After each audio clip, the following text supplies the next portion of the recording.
Or hey, Blab Dads, we are finally fixed up and out of the cottage here in Strasburg, Virginia.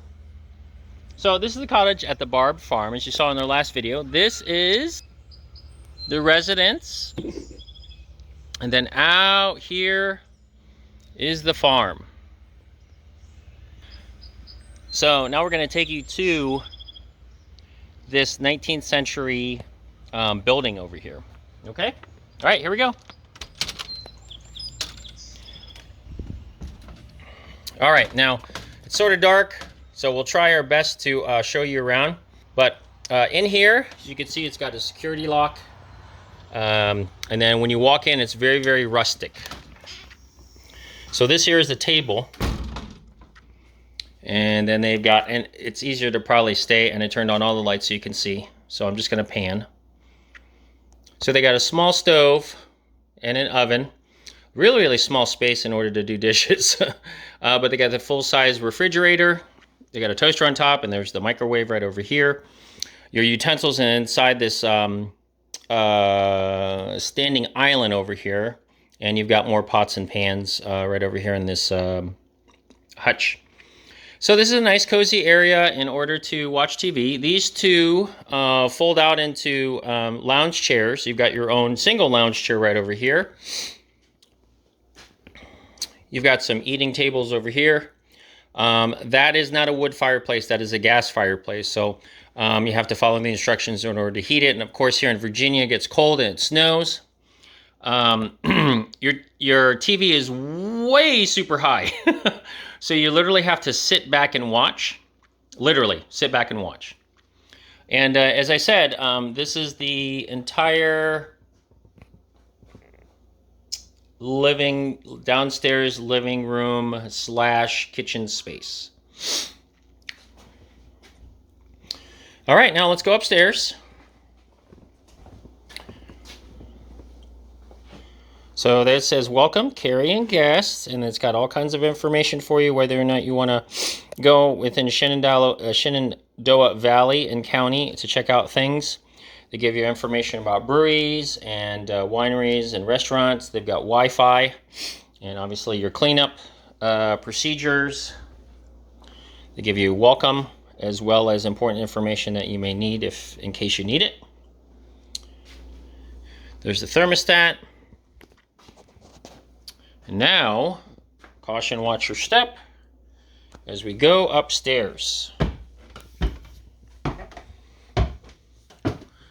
So if you haven't noticed by now, this is building was in the Civil War. So this is a trundle bed. That's where the girls slept. Again, please do not use the fireplace, just for accent and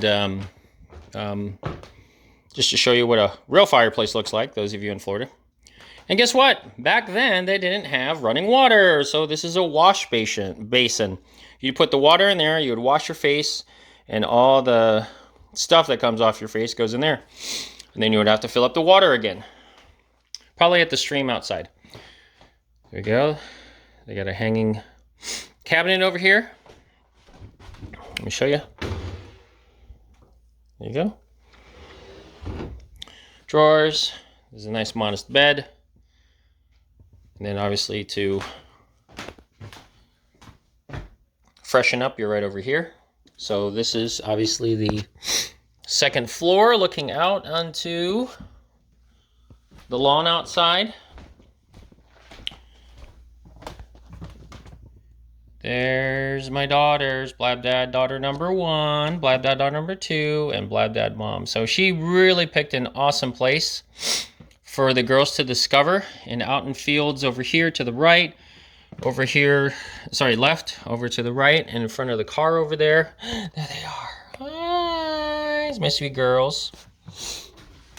Okay, and that is the living space that we had for the past 2 days. Oh, yeah, the bathroom. So, the bathroom is very, very modest. Sink, toilet. This is very, very touchy. So, meaning you really have to touch the knobs, and as you can see, this is what I call the lion's foot tub. I don't really know what kind of tub it's originally called, but this is what you have to do. You have to touch a whole bunch of knobs over here and valves in order to turn it on. And this is the type of shower that you have to pull the curtain all the way around, so all the water as you're taking a shower doesn't, go onto or go outside the tub. Okay? All right, so let's go downstairs again. Now, here's the, you gotta make sure that you hold on to the banister so you don't fall.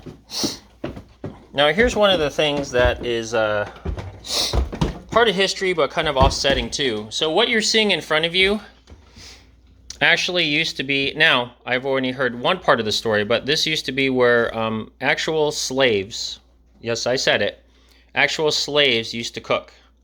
Now, if that's the original house over there, obviously it's not as modernized. The slaves would cook over here, and obviously they would bring the food over to their masters. Now, the second floor obviously was built, so was that for the quarters for the slaves? I'm not sure. I don't know the whole history about it. But again, our long, tumultuous history of the United States, people here in Virginia, which were part of the South, they supported slavery. But nowadays, obviously that's not true anymore, thank God. And, the war that was fought in and around the Shenandoah Valley was super significant in order to push the rebels versus what they call the Union Army, the Federals. The Federals pushed the Confederates out in order to secure this valley. Okay, and again, with the Civil War being what was it? The hill that I showed you, where one of the battles was fought, which was Fisher's Hill. They've got all kinds of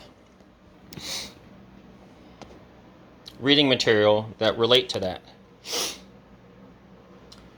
And one of the most significant persons in the Civil War, there you go, Robert E. Lee.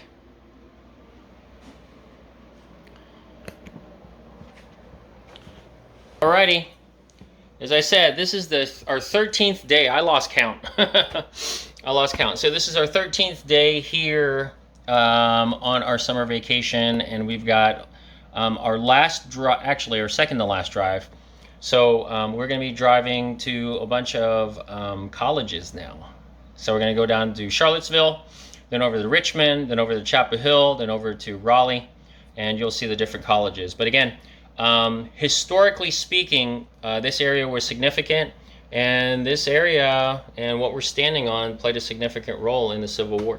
If you like what you see here at Blood Dad, go ahead and like, comment, subscribe. Don't forget to hit the notification bell and share this information so you too can come down to the the cottage at the Barb Farm. All right, everybody.